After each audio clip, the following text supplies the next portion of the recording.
Kapadvanj police સ્ટેશનના અધિકારીઓએ હની ટ્રેપના ગુનામાં સંડોવાયેલા 9 આરોપીઓને ઝડપી પાડ્યા. કપડવંજ પોલીસ સ્ટેશનના અધિકારીઓએ હની ટ્રેપના ગુનામાં સંડોવાયેલા 9 આરોપીઓને ઝડપી પાડ્યા છે. આ ગુનામાં એક મહિલાએ ખોટું ફેક આઈડી બનાવીને સિનિયર સિટીઝન સાથે મિત્રતા કરી હતી. પછી તેમને રૂબરૂ મળવા માટે બોલાવીને ગેંગના અન્ય સભ્યોએ 3 લાખ રૂપિયા પડાવી લીધા હતા. આ ગુનામાં આરોપીઓએ સિનિયર સિટીઝનને ડરાવી ધમકાવી તેમની સાથે ખોટી રીતે મિત્રતા કરી અને પૈસા ઉઘરાવ્યા. પોલીસે આ સમગ્ર ગુનામાં સંડોવાયેલા તમામ આરોપીઓને ઝડપી લીધા છે અને વધુ તપાસ કરી રહી છે. કપડવંજ પોલીસ સ્ટેશનના અધિકારીઓએ જણાવ્યું હતું કે આ પ્રકારના ગુનાઓમાં સંડોવાયેલા તમામ આરોપીઓ સામે કડક કાર્યવાહી કરવામાં આવશે.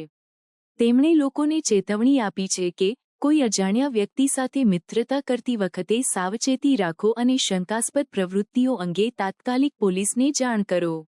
આ કાર્યવાહીથી સાયબર ક્રાઇમ અને હની ટ્રેપના ગુનાઓમાં કડક કાર્યવાહી કરવાની રાજ્ય સરકારની પ્રતિબદ્ધતા દર્શાવે છે.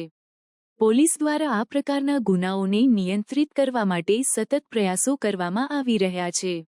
હની ટ્રેપના કેસ હોય છે એ પ્રકારની એક ગેંગ એક સિનિયર સિટીઝનને સોશિયલ મીડિયા પ્લેટફોર્મથી ફ્રેન્ડ રિક્વેસ્ટ મોકલે છે અને જે સિનિયર સિટીઝનને ટ્રેપમાં લેવા માટે એ જે મહિલા છે એ કપડવંજ ખાતે આવે છે અને ત્યારબાદ ગાડીમાં બંને બેઠા હોય છે. પેલા વ્યક્તિને ખૂબ જ ભયમાં લાવી અને એમની પાસેથી ખંડણી માગે છે. સિનિયર સિટીઝન છે એમને બહાદુરી દાખવી અને પોલીસનો સંપર્ક કરેલો.